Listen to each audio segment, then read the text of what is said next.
Well, good morning and welcome to another edition of Talking Baseball Australia Live, baseball's best mate. Dan Vaughn with you, Paul Morgan standing by. We're coming your way. It's the Camvale exit interview. All that's coming up next in 3, 2, 1. Here we go.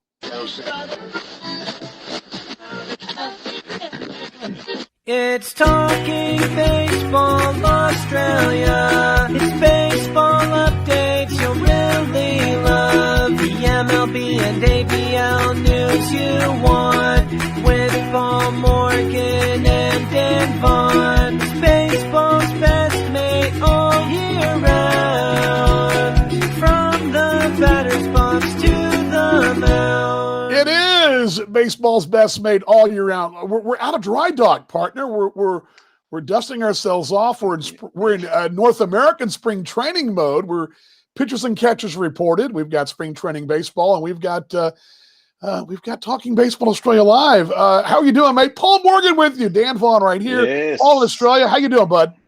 Well, DV, and, it was interesting. We've only been on dry dock for 2 weeks, and I thought, well, we thought we'd take a bit of a well-earned break, but I'm just writing down some notes of things that we've missed in the last couple of weeks, and we've had all the players we've had from, which we'll run through quickly, the pitching awards, the defensive, the rookie of the year, all these sort of things as well.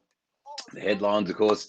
Our old mate Alan D. San Miguel has decided to hang up his aces cap after obviously win the championship, wants to spend more time with the Kansas City Royals. And look, you can understand in this day and age, DV, it's travel's such a fiasco, as you're finding out right now as we're about to go on a trip, that it's almost easier to stay, like if you are in North America in some ways, until this whole thing pans itself out, it's a little easier, and going into hubs and different things, and it's all difficult. And then Toddy Van Stencil will mention that as well. He went on a campaign on Twitter to get himself a contract somewhere.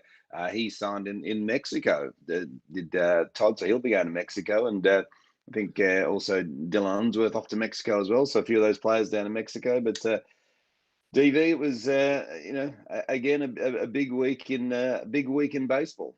It was, and as the old George Strait song says, blame it on Mexico if you need a reason. So the boys are playing down there in the Mexican League. Yeah, it's been crazy, and normally this show would be more on all these little items, but what we wanted to do was we wanted to kind of do the exit interview with Camvale is what we want to do. I mean, let's just put it to you that way. Yeah, we're over COVID too, GM. We've all done this. We've all gone to our boss or to someone and done an exit interview. I mean, whatever. And not in this case, Cam's not. I'm not his boss, but it's sort of like that. How things go, the exit interview.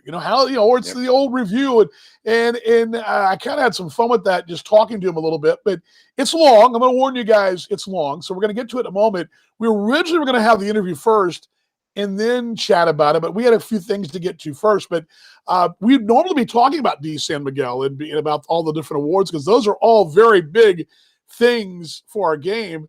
But when the man at the top of the food chain for us and the whole baseball pecking order is stepping aside, that's pretty big. And I think just a chance to catch up with him might be the biggest thing. So we'll get that in a moment. Quickly, there is Are you feeling more like things will be, I want to say normal in North America, but some semblance of normal as compared to last year as a Blue Jays guy? Yeah, look, it seemed nice. Look, it looks nice seeing those crowds in the spring training, and it seems sort of like baseball, is set to do a 162 game season again. Blue Jays a little bit of a different scenario, because I don't think they're going to play in Canada anytime soon. So I'll probably play down in there.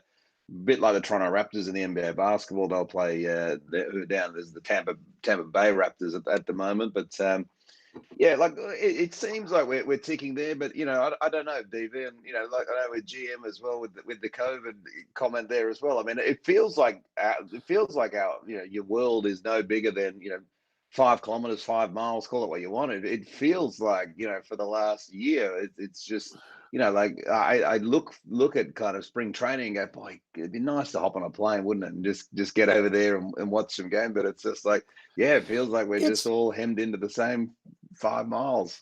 It's a weird deal. I was driving up the freeway in the North Dallas Tollway this morning going to teach, and it was a year ago today that I was going up there to teach, and it was the last couple of days before what they call spring break over here in North America.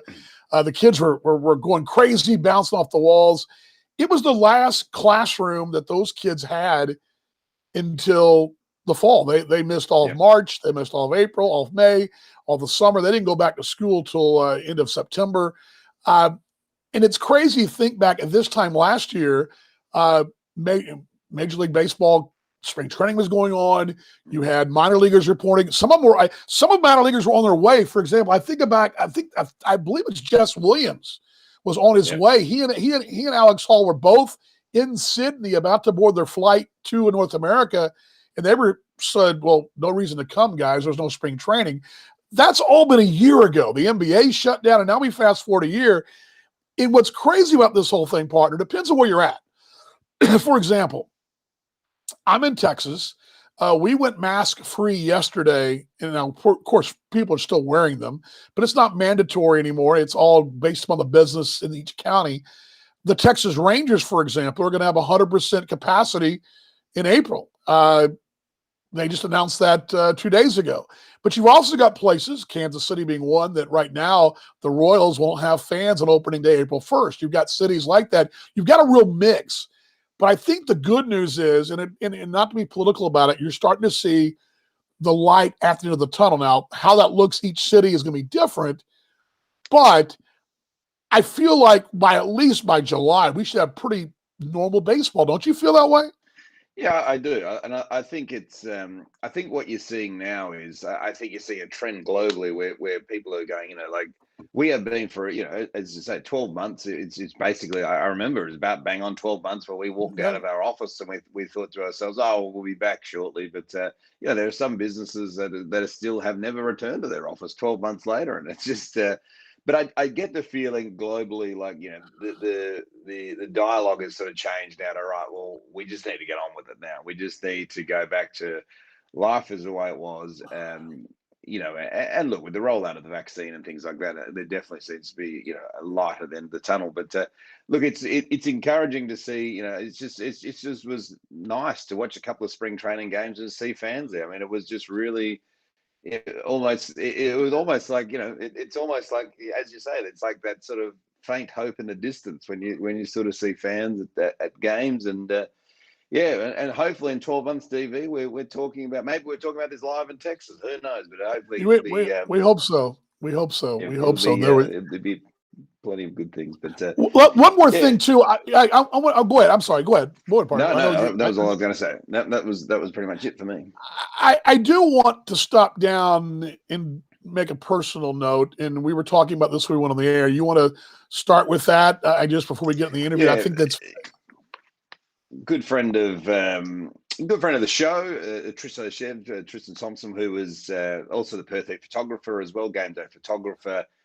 Part of the South Perth Cubs, tragic accident this weekend or this week for Trisso. Unfortunately, got struck while working by a drunk driver and has unfortunately lost one of his legs because of it. So had to be amputated. And look, it's a dark and it's a tough time for Trisso right now, as it would be for anyone. But we know he tunes into the show occasionally. So if you're watching this, mate, from DV and myself, we just.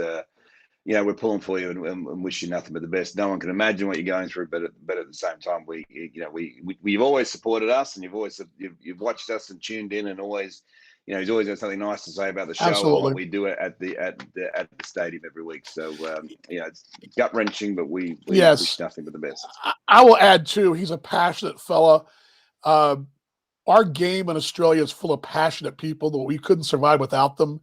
He is one of those passionate folks behind the scenes. You don't really know that he's there, but he's there, and he does a hell of a job. Yeah. And he's one of those guys that our game is better because of it, and his passion. It's infectious, and I appreciate that. From my family to you and your family, we're praying for you. And I'll even throw this out there. My men's group at church was praying for him yesterday too. Just a real gut wrenching thing, but best to you, mate. And we thank you for your support. and we're pulling for you. So I'm going to get that out of the way because we want to get that away now before you get away. Before we press play, now I know what's on the interview, you don't, but we because of the time constraints, it's of course 7 a.m. past 7 a.m. over there. We taped this a couple hours ago where it was 7 a.m. in Victoria, so our times are obviously a little off here. That's why we're not live. What are you hoping to hear in this? What is the thing you're hoping to hear? Well, it's hard to say. I mean, I think I was reflecting on a little bit, and you look at the time when Cam came in, and really the league was, if you recall, DV, before the league went to that privatized model. I mean, it was in that was at the tail end of when Major League Baseball had pulled their investment. There was that season there, the one season before, which was what, 3 seasons ago, Yep. where like the thing was, the whole league was held on by duct tape. I mean, it really was, and it came in at a time where it was a total, just who knew what was going to happen, and like he's managed to sell all the licenses for all the teams, and expand into Asia, open the doors with the American Association. So.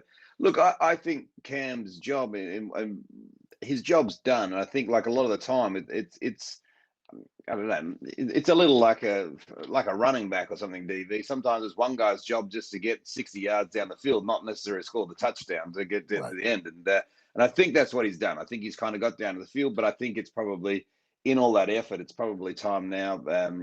Maybe to bring someone fresh, to have a fresh perspective. I think a fresh perspective in those roles is critical, especially in these smaller tier 2 sports, if you want to call it. Like, I think getting more energy is and then the question from Charles as well, we'll answer before we go in. Look, I'm assuming you mean players going into the college system, which you and I have spoken at length about that, and the importance of it, and how much we support it, and we think it's the right route or route, depending on what you want to say, to go for Aussie players. And I'm a big fan of the college system. I think college sports and the college system, I think if you can go and play your trade, get your at-bats, get better at the game of baseball, and earn yourself a college degree, I think I would think that is the smartest thing in the world you could do. I'll give you an example. Tom Bailey went the college route, and he didn't play professionally except with the Heat. He's obviously a professional with the Heat, but he went the college route. Connor Lowry, college route. Both guys had college diplomas in North America and got those for free. Those are guys that benefited, and while they didn't reach the major leagues, they did benefit. I look at Robbie Glendinning, who's now obviously getting rehabbing and all that, and we wish Robbie the best. Robbie went the college route, also degree, and he also got drafted, which he bypassed, and that's going to be very key going forward. I think this is something that was not important before. Remember, when an Australian player gets signed as a free agent, he goes to the international pool. He's basically thrown in. This is not, I'm not making a knock on this, but we talked about Jake Vale, who had to go to the Dominican Republic for a short season. They're thrown with the international players with that group. Drafted players get a totally different experience, and the only way you can be drafted by Major League Baseball is either be a college player, or in Puerto Rico, high school in Puerto Rico, or high school in the U.S. You can't be a high school player in Australia and get drafted. You have to go to the college route. The way contractions work, there's fewer big league affiliates now. You've got fewer minor league teams, fewer jobs. When teams make a draft pick, they're going to want to keep a draft pick over a free agent signee. They put money in there. The draft pick probably got in the 3rd round, got $30,000, $40,000, whatever he got. A first-round pick gets millions of dollars. Those big bonuses, those things come into play. If you're a draft pick that's foreign, you're going to have a chance to stay around before they let we've seen it happen too, partner. A lot of guys have gotten lost in the shuffle. I mean, I think of a guy like Jake Baker, who I think is a good pitcher, that got lost in the shuffle, with the Tigers organization, Perth kid, that probably if he goes the college route, I'm not saying second guessing him because he got caught in the COVID thing, but I'll use, many college kids, many professional signees from Australia, Jake Baker or Sam Kennelly, that signed really young, when it came time to get released, they were released before a drafted player because they were international free agents. And the draft guys have more money invested. So the way the culture is changing in the major leagues with fewer jobs, I think you're going to see it more important now than ever for kids to go the college route and get drafted. Plus, what we've always said too, not to belabor the point, to move to the interview, it gives these kids, and I'll use Robbie Glendenning. Robbie got 4 years of college baseball under his belt before he went to the minors. And that's huge. Where another kid his age went over and got 2 years of professional baseball, and it's short season ball at best before they get released. That's the difference in the program. So that's where I come from. So anyway, very good stuff though, Charles. But partner, you ready to roll with the interview with the exit interview, I guess. The exit interview. We'll be back next week, DV, to talk deep dive on more things. And and one more thing. I haven't told you this, but I got you on. I have an idea, and I think you'll like this. Opening day is 2 weeks. I'm sorry, let me pull this calendar up here. Opening day is 3 weeks from today in North America, over there in Australia. I'm proposing we do a live Talking Baseball Australia brekkie and baseball. It'll be brekkie there, but it'll be opening day. I'm going to go out to the Rangers Globe Life Field and go to what they call Arlington Live. I'm going to sit at a pub, have a cold one, watch some baseball, and do the show from there. How about that? I am in. I am in, DV. Sign us up. We'll be live from Rangers Ballpark. And I'll go. Right. I don't know where I'll go, but I'll stay here. And you'll just do some do some breakfast there. I'll do coffee and bacon and eggs. So. All right. Well, let's roll with Cam, and I appreciate Cam taking the time. It's a long interview, folks, 30+ minutes, but it really, I think, covers the entire gamut of what it's the exit interview for Cam Vale. So let's roll that right now, and we will give this to you right here, and we'll roll it in 3, 2, 1. Here we go. Be strong.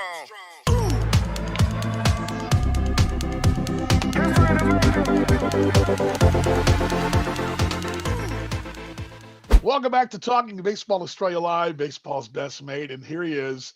It's the official, well, I'm going to call it the official, exit interview of Cam Vale, CEO of Baseball Australia. I was just telling Cam before we started that I love to talk to my staff at the end of the year, and I'm getting to do this with you, my friend. First off, how you doing? You had a chance to catch your breath since the ABL wrapped up, and just kind of plop down your chair and go.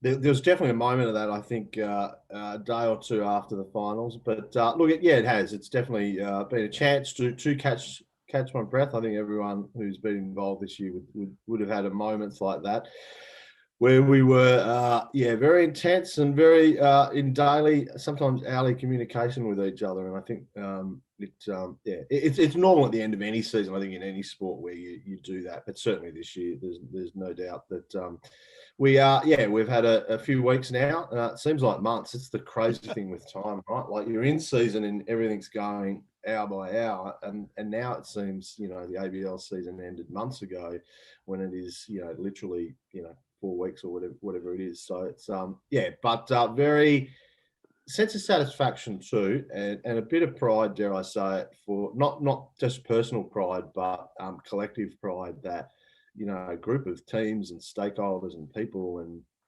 committed to something, and gritted our teeth and got to the finish line and got there pretty well, I think. No doubt about it. We're going to talk a little bit more about that. Let's talk about first off. Can I have a coffee while we do an exit interview? Is that? Yeah. No, you're fine. You can have. I've got one. You've got one. Of course, our time zone difference. We got. I'm pretending like it's morning for me. It's morning for you. It's always morning for me. I think I'm always dragging ass. But all right. The decision for you to step down, step aside. Walk us through that. Just what you can tell us about that. Where. What brought that about? Because I think it caught some of us, maybe a lot of folks, a little bit by surprise. What was the story there? Yeah, so it's probably something that had been in my mind. When I crossed from hockey to baseball, at that point in time, I was actually looking to do what I'm doing now, which is to take a break and sort of, what I've called career long service leave, right? So, long service leave here, you got to work at the same place for 10 years. I've been working in sport for 20, so I'm calling sport my little home. So I'd contemplated that in hockey, but this role just drew me to it. I didn't want to pass up the opportunity, so I took it, and away we went. I just put it on the back burner. So different points. Certainly, there's no doubt, and I say up front, the COVID challenges I think, fast-tracked things in my mind that I was probably going to start contemplating this decision around about the end of the Olympics, and do I do another ABL season, Right.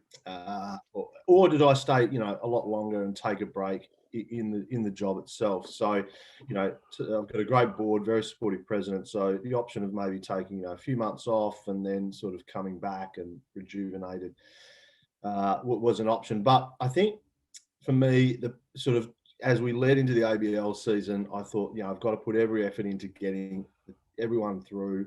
That's my focus. And I think it's, in a weird way, I almost needed to create, it just started creeping back in again that I needed to create a finish to go.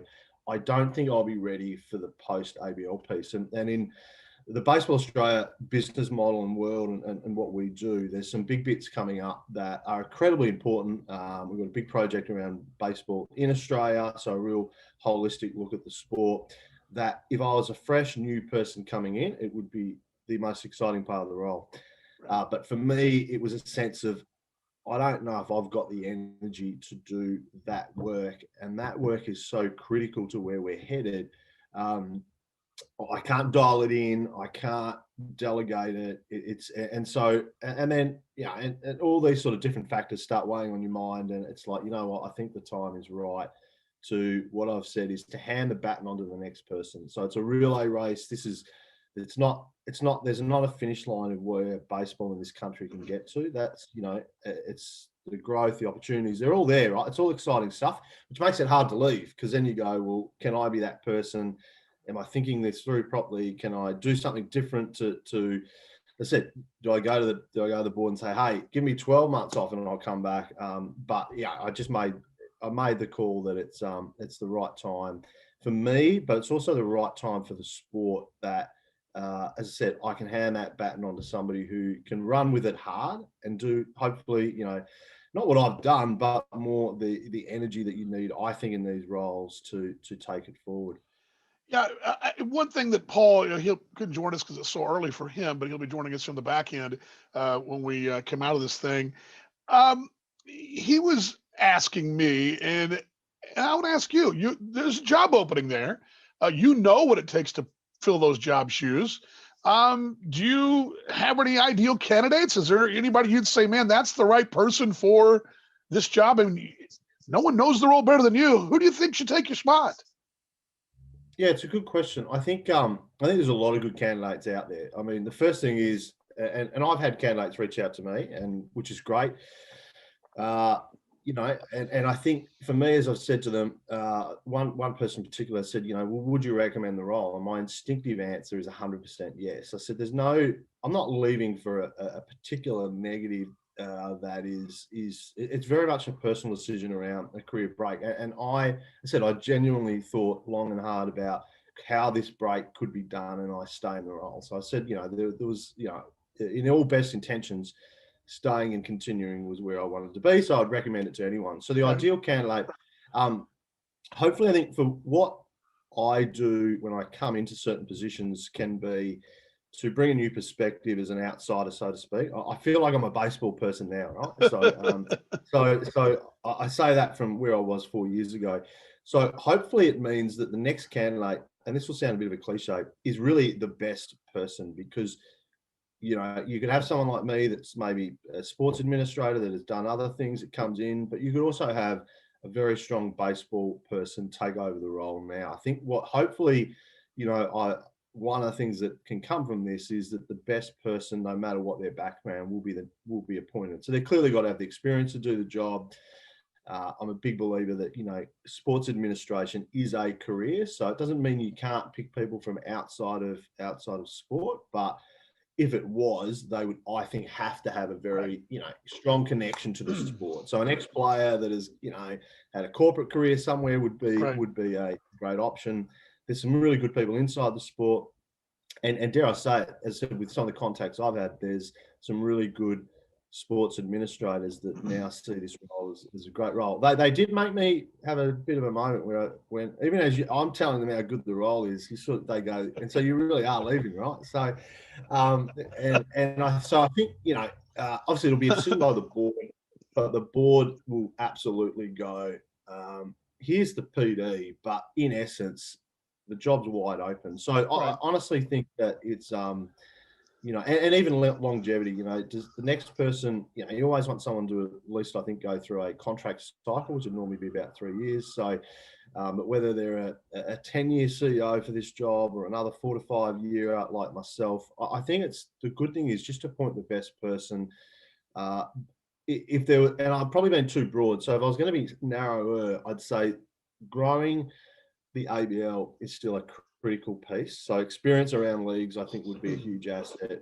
And the business commercial growth of the sport is critical, but you do need to understand that the stakeholders in baseball are probably as big as any in the country, because we have obviously the ABL, we have an emerging women's league, but we're still a national body. So we, state associations, grassroots, all the key stakeholders, the federal government that make a national body are very, very important. So stakeholder management is, going to be a critical part of this role forever and a day. But hopefully growth off field, we've got some good people in our pathways and our national team. So you certainly don't need, you can be a very strong baseball person without coaching and managing the team. Right, sure. No doubt about it. Yeah, no doubt. He's Cam Vale, CEO of Baseball Australia. Dan Vaughn with you here on Talking Baseball Australia Live, baseball's best mate. The Cam Vale exit interview continues. Riveting stuff. It's not quite like the Markle interview with the Prince here in the States 2 days ago, but it's good. It's good. It's good stuff. I don't know if it'll be riveting as that was, but I'll have to come up with something pretty good to get to that level. Geez. Yeah, and I'm not Oprah. I don't have that kind of money, so and they're not paying me for this. So, but let's talk a little bit about the whole. You mentioned the game, the marketing, and the growth of the game. What would be the advice? Let's say, for example, I'll use this United States example. It's a common thing that the outgoing president leaves a note in the drawer at the White House in the Oval Office for the next incoming president. What would that note say about growth of the game and what we got to do? What would those little little 4 or 5 points be, or maybe 1 or 2 points be for the next person? Yeah, good question.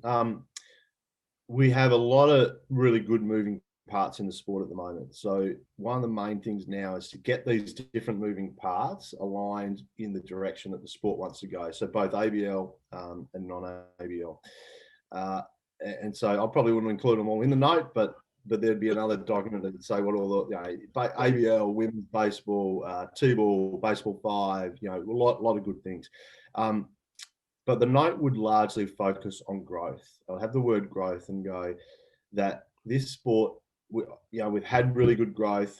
We're poised for another breakthrough, and don't overthink where this will come from, because it is the natural areas that we would want it to be. It's the broadcasting of the ABL.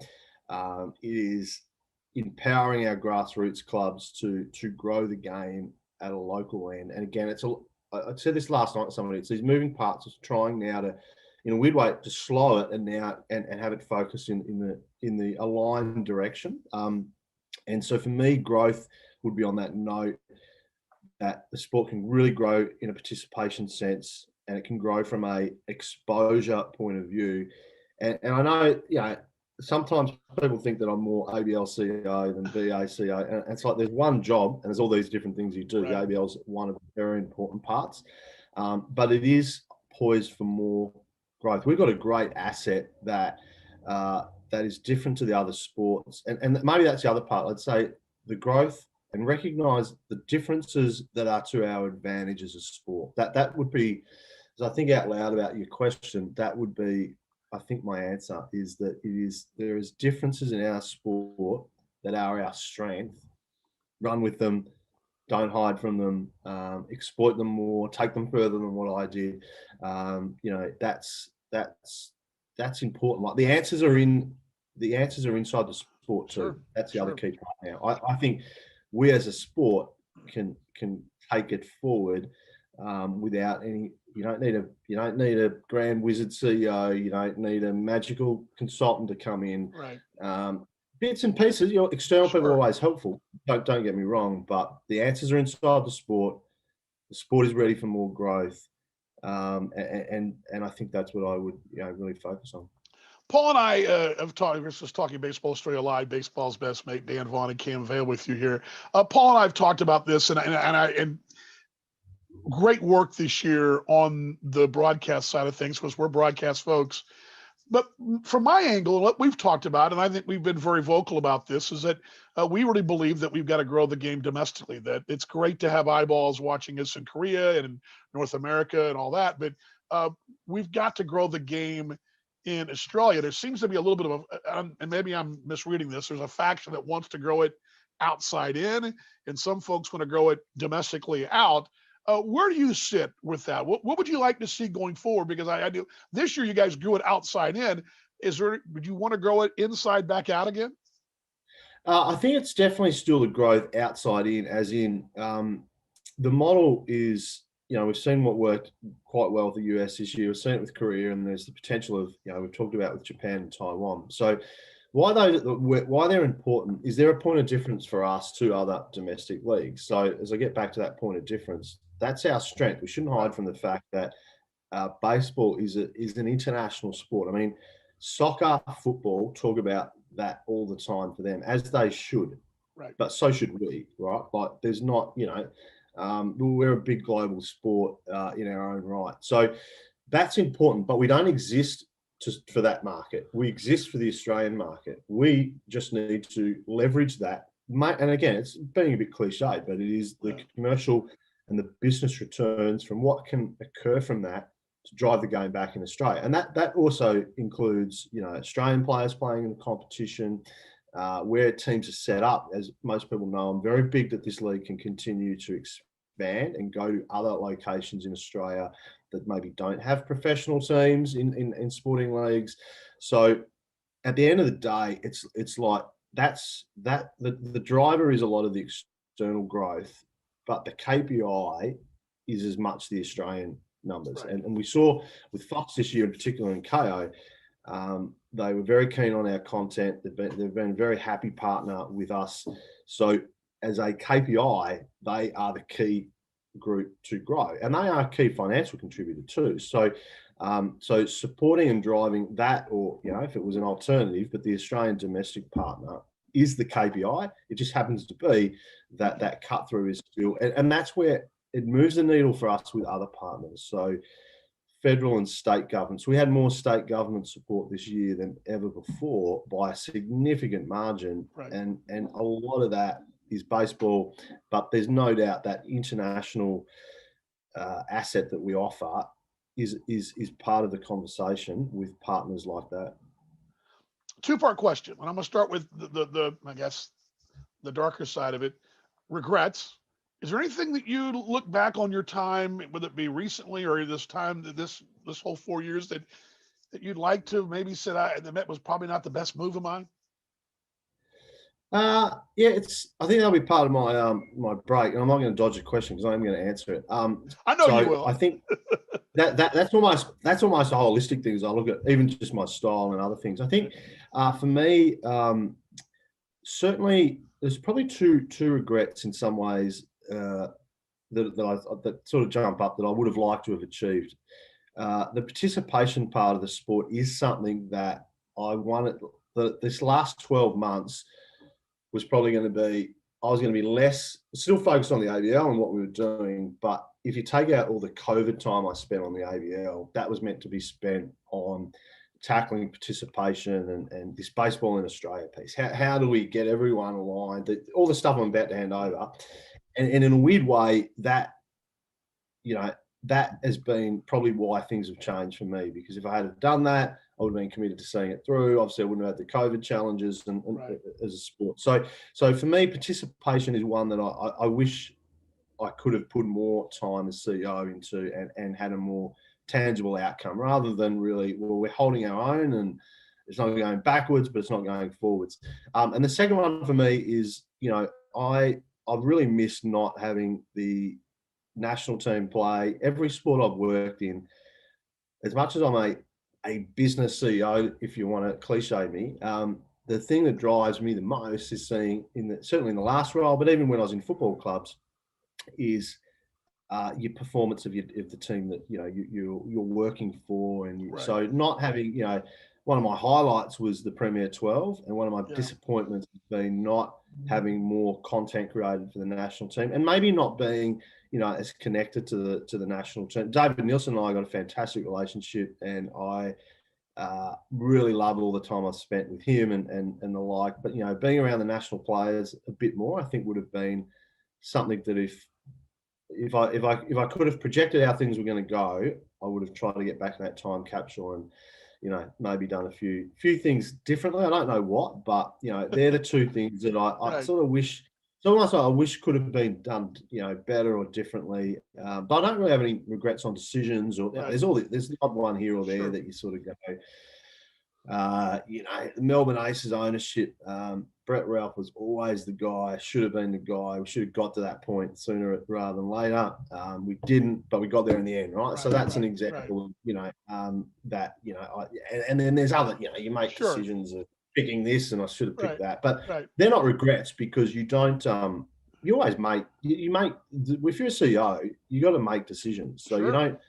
you don't regret. You sometimes go, I wish I'd made a different decision, or I got 8 out of 10 right, not 10 out of 10. But mainly for me, the regret is more, I wish participation in the national team, I could have had a bigger influence on. It's the Cam Vale exit interview here on Talking Baseball Australia Live. Okay, now I mentioned the two things you just said. All right, I'm the new, I don't know, I'm hiring you for Sport Company A, let's just call it. And this is what I'm asking you now. I'm asking you, give me your successes that you're most proud of. What's the thing that the banner above you that says this is what I ticked off when I was there for 4 years? What are the things that you're most proud of? Definitely the ABL. From where I started, I knew coming in. So I've got a president that was always saying, it was an unfair start and whatever. I knew what I was coming into. That's why I took the job. But we had an ABL that was going out of business, and I think if I hadn't have, it's not me, and it's not me. So I know we're asking about me. A lot of people have done this, right? But for me, leading the ABL's privatisation through the clubs, the expansion, and where this will go, I'm almost more proud, I think, of, and why it's so important, and I want the next person to be so successful is, I want people to look back on this in 10 years' time and go, wow, the ABL is so big now, and it's almost that 30 for 30 story, right? You're in the first chapter of it because of where it came from. So I'm very proud of that, and the expansion, the growth, the broadcasting, where we're set. It is a big thing, and I think, for an emerging sport, leagues in this country are always struggling, and we've come a long, long way to having a sustainable ABL. The ABL should be around for a long, long time. It'll go through its growth, and all leagues will do this. Football in this country is going through it now. You go through your changes, whether it's teams or structures or whatever. But very proud of that. Very proud of the staff and the people that have worked alongside me. I do feel, I know not everyone is going to be happy with my time in the role, but I do feel I've galvanised a lot of stakeholders in the sport significantly, and I think we've made that. I would say a little bit. It's not arrogantly, but I'm definitely leaving it in a better place than when I started. But again, that's when I look at it, it's because of a lot of people that have helped me and a lot of support, not just staff and stakeholders, but there's so many people. Don't want to give you too much credit on my exit interview, but people like yourself multiplied by 50, right? Like there's people that have helped me that I've really enjoyed because they want the sport to be successful in this country, and therefore, when I reflect on it at some point, whether that's my style or whatever, but there's a piece that goes, it's a proud moment when people want to help you. And sometimes you don't, you look for the pats on the back, or if you're a CEO, you might be, it's bonuses or it's, credits and all the recognition stuff. But a lot of the time you don't, that's sort of like all the buzz stuff. And if I was telling someone, definitely in the clinical, practical sense, it's the ABL that I'm most proud of. But as a CEO, I've grown enormously because of how I've seen the potential of how people can help you and galvanise something to take it forward. And I think it's I'm proud of that. I think it's not solved entirely, and it never will be in sport. There'll always be people that disagree or don't like you or don't like your style or your outcome or your decisions or whatever. But I think overall, there's not too many pitchforks in my back at the moment, so that's not a bad thing. And that was kind of you're leading my next question. And what I have to remember as a broadcaster, that player that made the error is somebody's son or husband, and he has a family. As a CEO, you have the pitchforks. You're open for open season for any decision that's been made. And I respect the fact that you've told me off the record several times that that it's you're always answering my questions because it's part of the job. I want to ask you a little bit more about that same, but personally, how has it been when those pitchforks come out? How does it ring around the household? I mean, because you're after all, you're a father, you're a husband, you've got a family. How do you kind of fight through that and still function as a member of the family, and knowing that folks are out there just didn't like your decision, the last one you had? Yeah, I think you grow in these roles to ignore the white noise. So so for me, I haven't worried too much about it on the basis of my investment in the sport, personally and professionally, has been very high. So therefore, for say family and whatever, the impact is more the time away, the intensity of the roles and stuff. So but as a CEO, and you're well paid and all that sort of stuff, that's my job to try to balance as much as possible.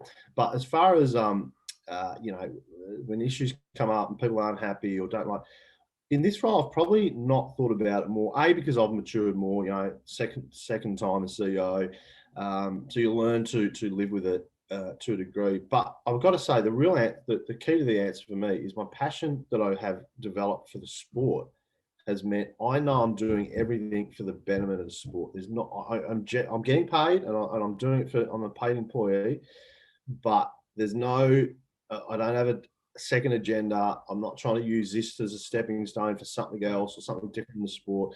So I was always confident that I was doing what I thought was best for the sport, and I was developing a passion for the outcome.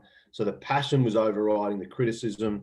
And to be fair, I've had a very, very supportive president, board, and staff. So therefore, the people that are investing in me, as long as they're relatively happy, and they're not always happy with decisions either, don't worry about that. But they, having that support is almost as important, if you like, on the professional sense as the personal support of your family. But I must admit, the passion I've developed for baseball it's weirdly made me less conscious of criticisms or things that sometimes can get you. It doesn't mean, and things do get to you, right? Like anyone who says, I don't read this, but, you learn how to filter it is the key. And then, but you have your moments where I think anything, and what I'd say to people when they do it is, be as critical as you want about the issues. But when people make things personal, I either tune out immediately and just go, couldn't care less now. Or if for some that can be, I know some of my colleagues who go through it, when they get attacked from within the sport, that can be sometimes really, when you have stakeholders that don't, you sort of go, aren't we on the same side? Right? Like what's going on here? Like we're here to work for the sport, not for ourselves. That can, I probably get more angry with that rather than, because you just get so frustrated to go, how can this person not want this to be successful when that's what we're paid to do? Or even if it's a volunteer or part-time or whatever, it's like, disagree with the decision, argue it. And I think our ABL teams did a great job this year where, we had so many tough decisions that, when it didn't go their way, or sometimes it didn't go my way, you just got to get on with it. So, I think, but the passion, I must admit, for me, you're making me reflect on these things. My passion I developed for the game and the sport and wanting it to be successful just overrode any criticism because I just didn't care. I was more focused on the emotional positive rather than the emotional negative. Talking Baseball Australia Live, baseball's best mate, rounding third, headed for home on the exit interview with Cam Vale and Dan Vaughn with you. Let's look at the 2020-21 season. I'm going to just go on a limb here and say that that had to have been the most challenging thing in your career. I mean, I don't think that would be a surprise if I said, was that the most challenging of all your stops? Was this year the most challenging? It had to have been. Yeah, I think so. I think, it's certainly, there's other things that were challenging in my career, but I know it's fresh in my mind, but it was incredibly challenging. We knew it though, so we went in, and to be frank, we went in with more doomsday scenarios than what happened. So I think we were very fortunate, but it's very challenging when you're a CEO and you feel like in a weird way, you feel like you got people's lives on the line, whether it's their jobs or their careers, or people that have just come out for spent 2 weeks in hotel quarantine, and you're worried they're going to get stuck again and not play, and Right. and all of that, and obviously owners and how much money and time they invested. So it was very challenging, but I do genuinely think we got through very well. And the best thing, one of the and I've had it from a few people sort of tap me on the shoulder to go, we didn't think it would happen, or the fact we played and we put on baseball and it was on TV, and it's almost like, for outsiders, a lot of people have been so complimentary of the fact that we just got on and played and still had a pretty good season, great standard of baseball. Despite the scheduling, it was all still pretty close, and so it was disappointing we lost those last 2 days of the final. That was probably, it's so frustrating. We got so close, right? Yes, we got a winner. I think we got a genuine winner, and we went in and we knew it, and we mapped out what would happen if this occurred. But it was incredibly challenging, but very rewarding and satisfying, because I do think it will set things up well for the future. Knowing that I don't think it'll be as challenging as for the next season, but we've all learned with this pandemic is that until it gets better, plan for what it is now. Right. Yeah. Baseball won, no doubt. And you mentioned a moment ago that you went with the doomsday scenario, and you guys, I mean, all of us, I mean, we were on the air, I think 3 different times we were on a live show, and the goalposts were moved because suddenly there goes Perth packing up to, I guess they went to actually Brisbane, and you had Brisbane wasn't going west, and you had the futures team. It was a real moving part situation. But because of that, was that the key? The fact that you guys were so prepared for the worst possible scenario that every time, because it seemed like on a weekly basis, something was coming up. I mean, almost on a daily basis. Because of that, was that the key, that you were so prepared for the worst case that no matter what came your way, you were able to fight through it? Fair bit. I think that's fair reflection, in that it was being as prepared as we could.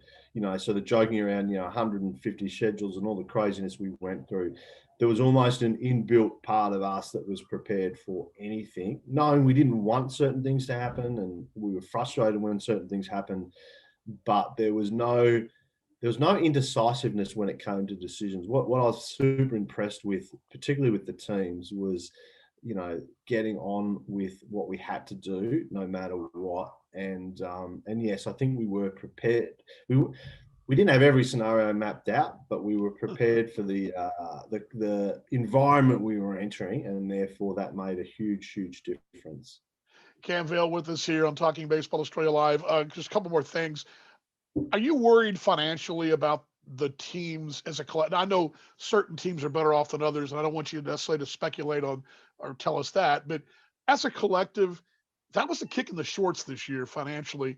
Are you concerned going forward about the financial viability? Because this thing going forward, is it going to be able to make it financially? Yeah, I'm not concerned about the ABL, and I'm not concerned that the ABL won't continue.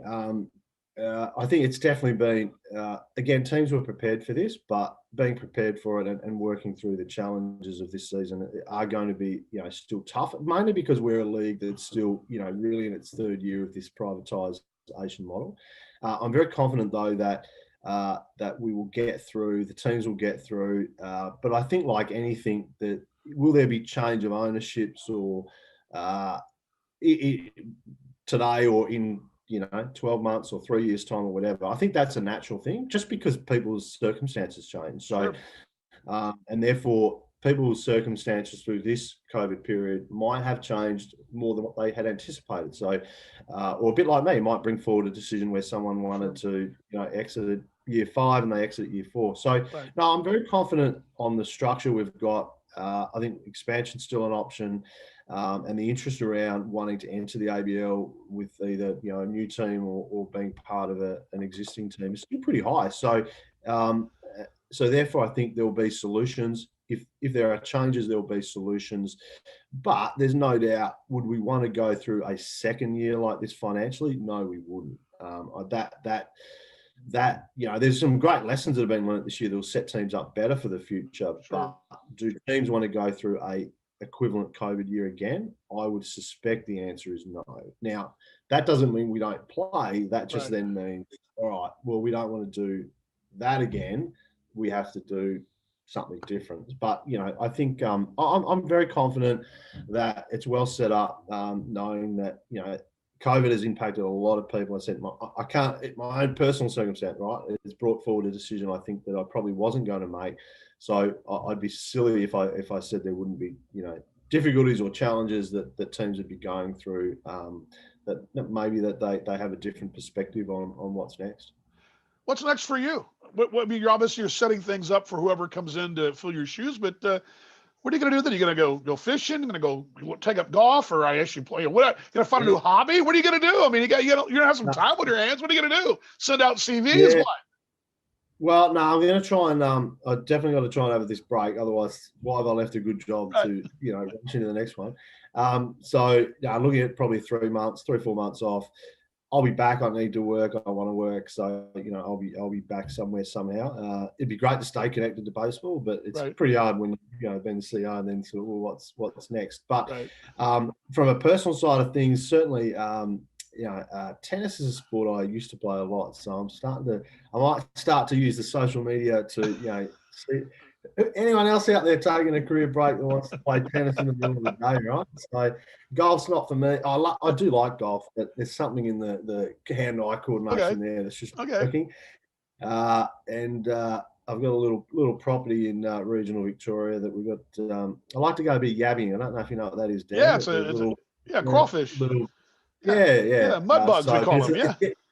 It's getting into the colder months, so I probably won't be able to do much of that. But just looking forward to having a break and doing a bit of reflection, and obviously, the family and all that sort of stuff. But I think tennis is the one that, I might, me and anyone else having career breaks or whatever, I might put it out there and get back into that. Well, I'd go to the yabbing. Well, crawfish, we call them mud bugs here, because that's my favorite thing to eat is good crawfish. So I'd be all over that. I don't know if I'd be much of help in tennis, but I have dropped some weight, so maybe that's good.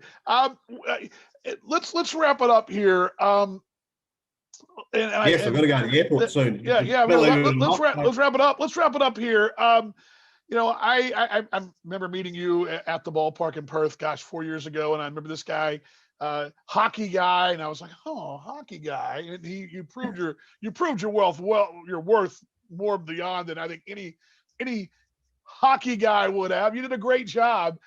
20 years from now, what do you want folks to say about your time? Or what would you like to say about your time in 20 years down the road to be remembered by in the baseball history books, so to speak? Yeah, I think in simple terms, he initiated the changes that have led to the massive successes that we have today. I don't want it to be a big thing. I want it to just be part of the narrative that, I love the sport. The sport has enormous potential. Hey, I might even circle back by then. So, it's, but for me, I hope the things that I've initiated that were needed, others need to continue. Others have made it happen. It's definitely not about one person, but definitely the, initiating, hopefully some of the key changes is part of the history. And I just genuinely want to see it successful, because it's, it's no point that, you did a good job and then 3 or 4 years, 5, 10, it falls away. So that's I played my part is really all that I'd want to see reflected out of it. Amen, my friend. Paul Morgan and I both appreciate you supporting us and being a part of what we're doing. And again, you've left this thing better than it was before, and we're on the right track. And we firmly believe that we're on the right track because of you. And thanks, man, for all you've done and for being a good friend of us and just for all the great work you've done. Appreciate it, mate. No, thanks, Dan, and thanks everyone. And again, funnily enough, I'm still around for another 6 or 7 weeks, I think it is. So the end is still.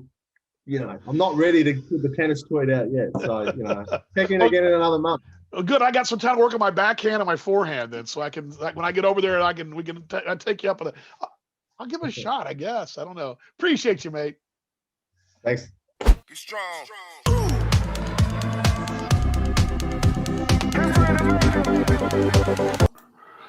Right there he is, Cam Vale, the CEO of Baseball Australia, baseball's best mate. Dan Vaughn with you. I'll take your questions and comments here. And by the way, I'll make sure we've got me here, so you're hearing me. I got to reset the mics and all that kind of good stuff. So give me just a moment here. But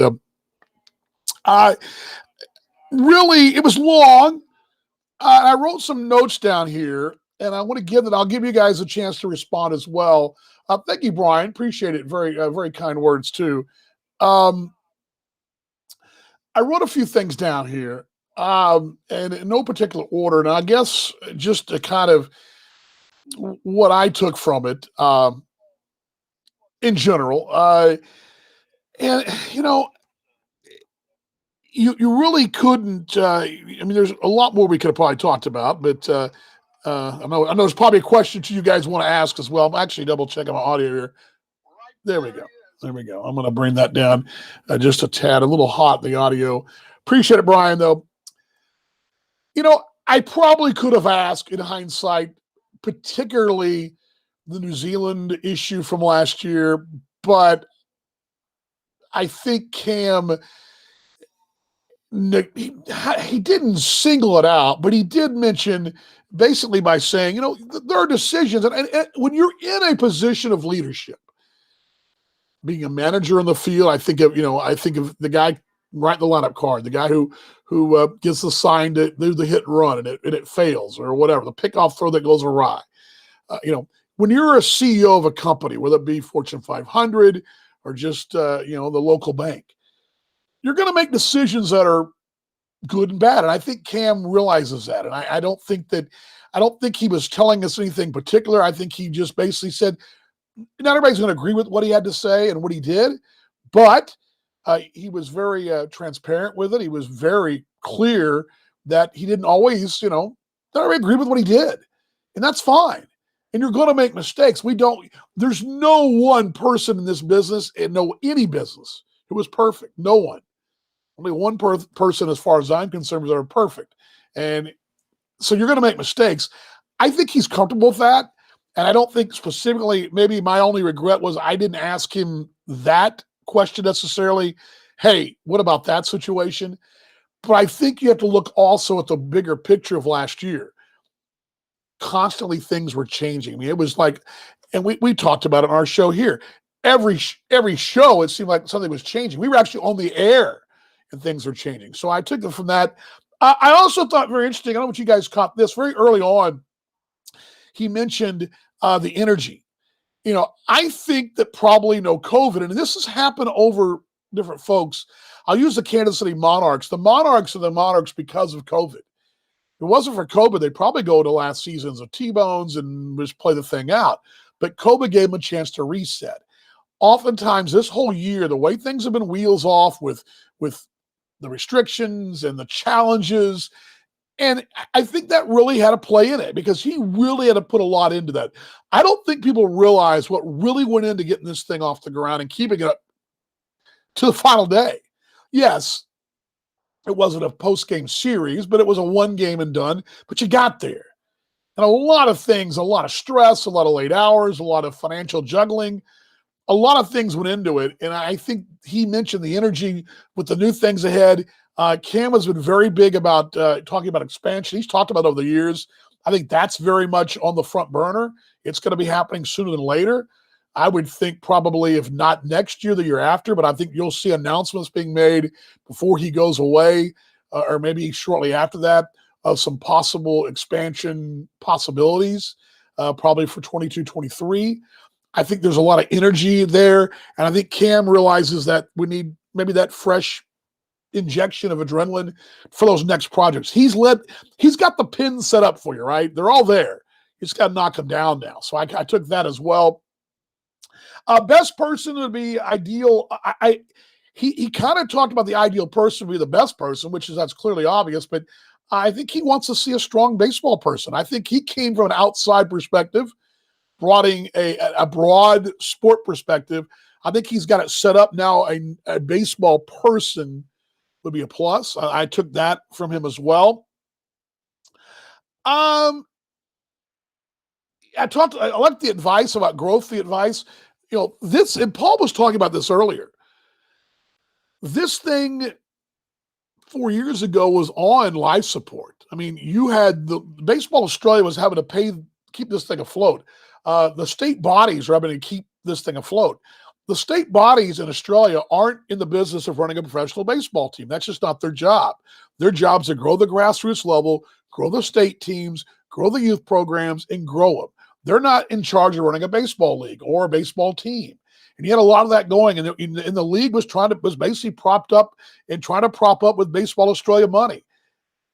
That's not what Baseball Australia's job is. They're trying to further the game nationally and also further the game at the national level with the national team. Now, the ABL is part of the national plan, but the privatization of the whole thing was key. And I don't think people realize how close this thing was to going under. I'm not saying it was going under, but it was definitely a scary situation where privatization. I can't say that word. What's wrong with you guys? Vaughn, what's wrong with you? Been with fourth graders all day. Privatization. If that doesn't happen, there's probably no league this year. No doubt about it. And so he oversaw that. I like his answer is in the sport comment. The answers are in the sport. And I think that's something we can't get away from. There are answers out there. And I believe this game is great. And Paul believes this game is great. I know a lot of you folks with passion believe this game is great. But the answers are in our game. And it may not just be in our game in Australia. It may be taking a page from the Kansas City Monarchs, for example, or a minor league team in somewhere. There's answers in the sport. And I think Cam's onto something there. There is a foundation there to get those answers. And we talk about this a lot. Wins and losses matter in the ABL, but not everybody's going to win the Claxton Shield. Somebody's also got to draw people. All those clubs, you're only as strong as your weakest link. And if all your clubs are drawing well, but they're not all winning, that's not a crime. Your game is growing. Your fandom's growing. Your entertainment dollar is growing. You're growing your whole process. Not everybody can win in the ABL. Somebody's got to win. Somebody's got to finish the bottom of the table. That's just sport. But if you're growing your brand, and I think, as he mentioned, the answer for that growth is in the sport. The youth, he mentioned about that. He talked a little bit about the grassroots level, which is youth, the grassroots level. I think there's some things there. And now somebody's got to take that with a baseball mindset and run with it. Let's see here. Do you feel I'm sorry. Do I think that'll help? Again, I think anything can help. We're not in a point in this game right now where we're in the position. Okay, for example, and I'm just going to throw footy out there. I'll throw the NFL in North America. They're in a position to kind of say, well, we'll take this, we'll take that, but we don't need this, we don't need that. Baseball right now, even though it's on solid footing and going the right direction, there is no place for any kind of, well, we don't need that. I mean, I think, and especially after this COVID year, nothing's off the table as far as growth, marketing, partnerships, future. I think there's a lot of things that could definitely be thrown out. Nothing's off the table, especially when it comes to partnerships nothing's off the table. You don't look the gift horse in the mouth, I would say. By the way, questions, comments here on Talking Baseball Australia Live. Baseball's best mate. We have the Cam Vale exit interview. If you are watching us now, feel free to go back and watch it. It's long, about 30 some odd minutes, but it's good, I think. I think it really covered a lot of the things that we want to talk about. He also mentioned, Paul and I probably would disagree with him to a degree. Baseball is like soccer to a degree. It's a worldwide sport. Although, that being said, the one difference I think in the baseball-soccer comparison is that you have the Premier League, the Bundesliga, Premier Liga A, all those leagues, Champions League, all those different leagues. Give me a country in Europe that doesn't have a top league. I mean, you've got all these leagues around that are at a top level. I mean, just the Bundesliga, the Premier League, the Italian League, Spanish League, those 4 leagues alone are, and I don't know what the revenue dollars are, but they're going to be probably, I'm guessing, this is a guess, I have to research this, MLB, KBO, the Nippon, those 3 leagues, give me those 3 leagues head-to-head with Premier, Bundesliga, and Italy, or 3 head-to-head 3 versus 3. I'm willing to bet that the soccer is probably a more popular worldwide because you're going to see the West Ham kit in Dubai. You're going to see a Manchester kit in Los Angeles. You're going to see a Liverpool. I shouldn't. Maybe that's I don't know, AC Milan kit in Sydney. You're going to see that. So that's the only place I probably disagree to a degree, is that you've got that difference. Although he is right, I do like the comparison. Baseball is an international sport, but the level, it's like if you were sitting in a soccer, you know what it is? I'll give it to you in North American terms. Of all those leagues I mentioned, the MLS is probably down toward the bottom of the professional leagues. I mean, it's probably it's growing, but it's definitely has some hurdles to overcome. Even though it's an international game, you have a lot of distractions, especially in the spring with baseball, the NBA, and the NHL. And you've got, of course, summer coming, and the MLS runs parallel to baseball.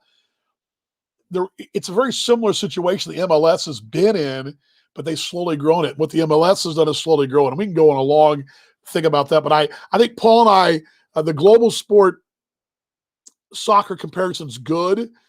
But I think that but I do like where Cam did say that they got to do the grassroots level. So Paul and I probably would be a little off. We're not convinced that going this thing with TBA balls at 8:00 at night in North America when your local fans in Perth can't watch the game at 10 a.m. because they're at work. That's not good for business. That's where we'd probably disagree. But I do agree that there's a balance there. And you can't, and Cam said, you can't sacrifice the domestic for the outside in. I thought he was very interested about wanting to spend more time with the national team, then mostly COVID wrecked that. That participation regret was one of them. I also thought this was very interesting. Angry that we didn't work together. He was talking about some of the things that he's had to deal with complaint-wise. And I think this is very, very, very interesting. The state bodies need the ABL. The ABL needs the state bodies. The locals need the local. We all need each other. And I think Cam was right onto something. It's something I've seen, and it's something we've talked about, Paul and I have talked about on the air. We all need each other. This baseball family, we need each other. And I like to see a point where the ABL is the king, and you've got the little brother here, the state league that's part of it, part of the whole process, but not where they're separate, different entities.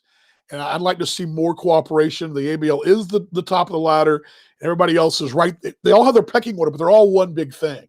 And there's some things we can get into down the road. But I thought Cam was very, very big about saying he was angry sometimes that they weren't working together. And I get that.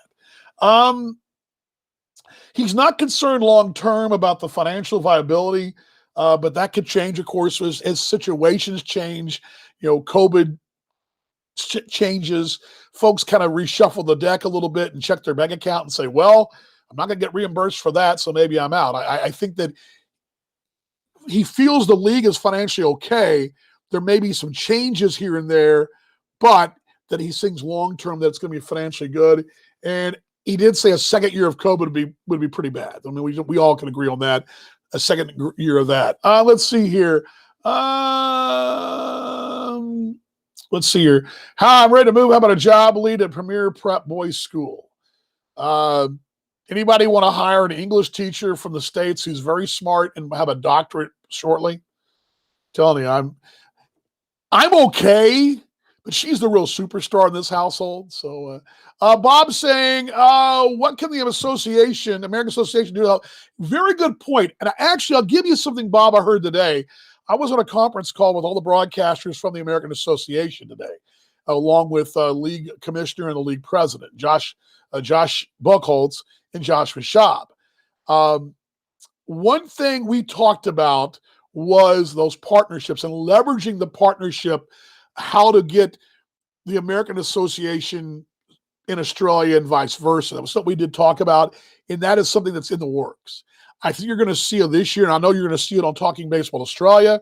You'll see more ABL content or more American Association content in the ABL. And I'll tell you this, Talking Baseball Australia is going to carry select Monarchs games on the radio side, the audio side for sure. And we may actually even pipe in the booth cam on the TBA side as well. Those are all things in the works, but you're going to see a lot more of that. But the American Association can help the ABL from promoting the league. What you're going to see is a lot more farming, you want to call it, getting young. And this would be helpful. A young man, young woman coming out of college in Australia, in uni. They want to work in sport, but they want to work in baseball. In the States, you come out, you go to sports management. I interviewed a young lady today from KU. She's a sports management major, and wants to work for the Monarchs. There's a degree plan for that, and they have baseball opportunities.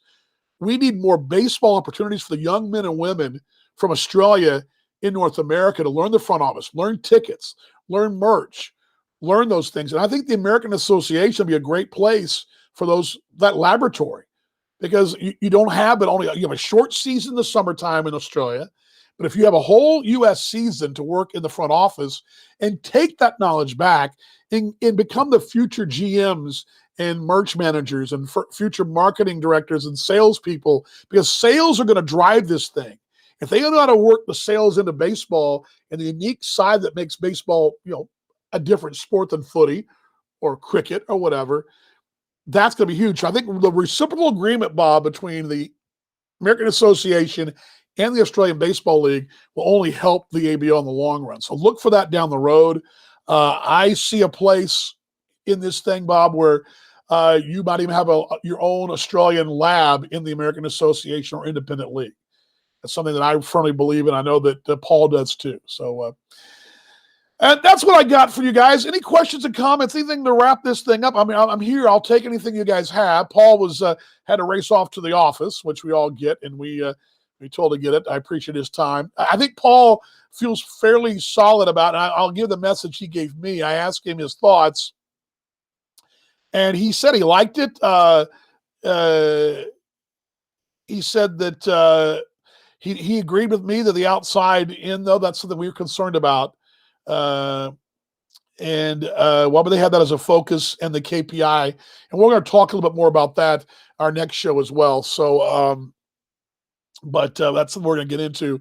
We have plenty of time to dissect all this. So, a last call for questions on Talking Baseball Australia Live, Baseball's Best Mate. Dan Vaughn with you on a Friday morning in Australia, Thursday evening in North America. Glad you're along. Pitchers and catchers have already done their thing. Spring training games are going.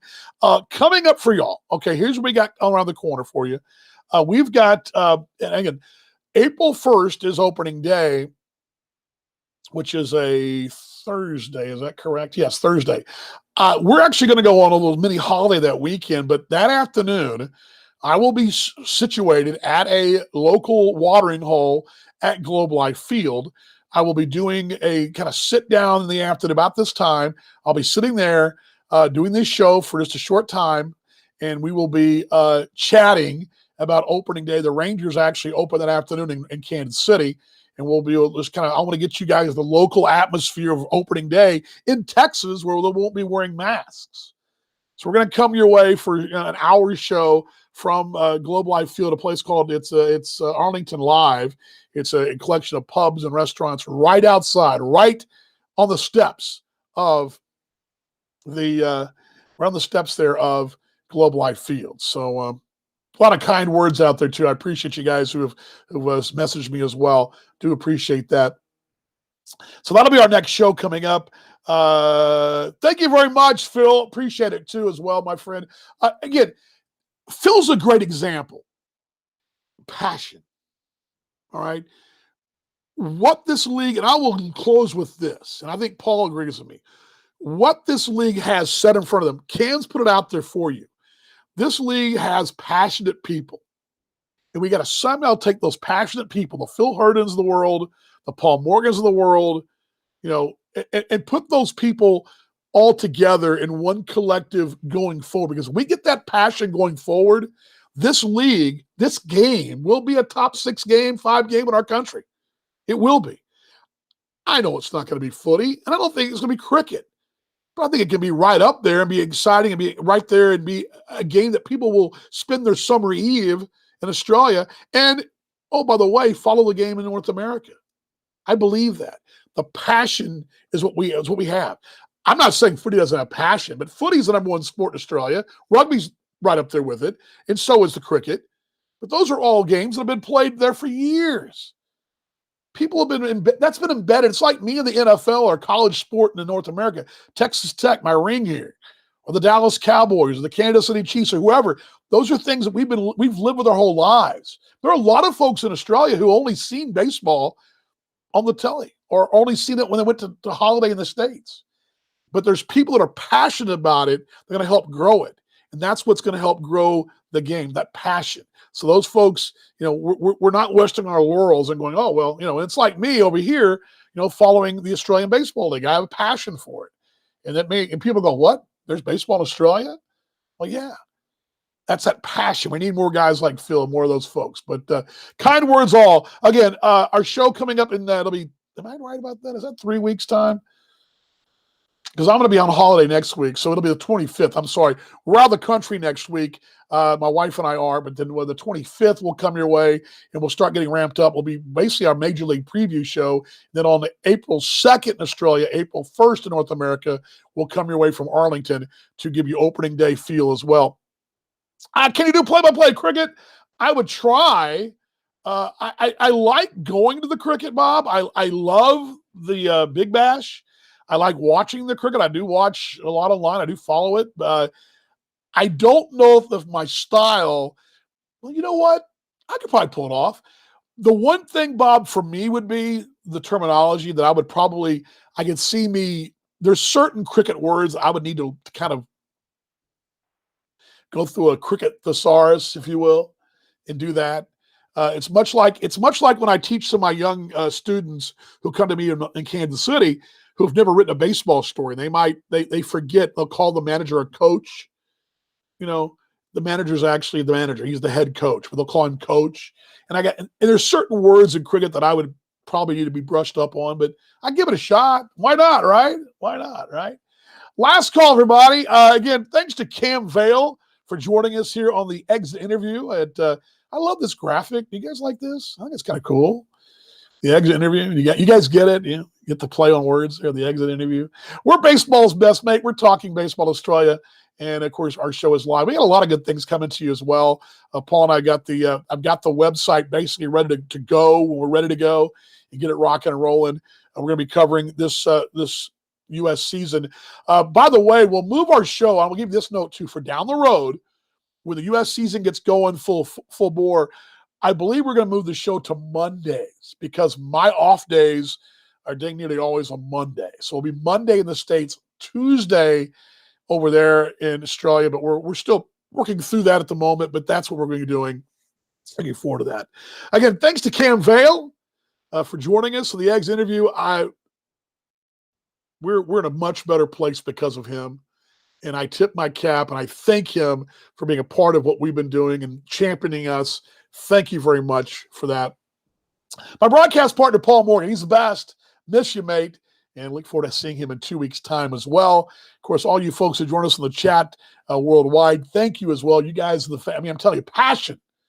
Passion's it, man. The best fans in baseball, the fans who follow the Australian Baseball League, no doubt about it. I mean, I firmly believe that.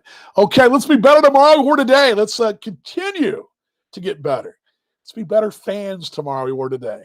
Be better people tomorrow than we were today. Let's keep getting better and keep moving forward. And we'll come out of this thing for a 2021-22 Australian Baseball League season. But first, MLB and minor league baseball coming to you. Looking forward to sharing the Kansas City Monarchs with you folks right here. You got a little insight of that as well. Okay, let's roll the close. Again, thanks for being here. And for Paul Morgan, I'm Dan Vaughn. Love you guys. We'll see y'all. Much love here on Talking Baseball Australia Live. Baseball's best mate all year long. Here we go in 3, 2, 1. Let's roll it.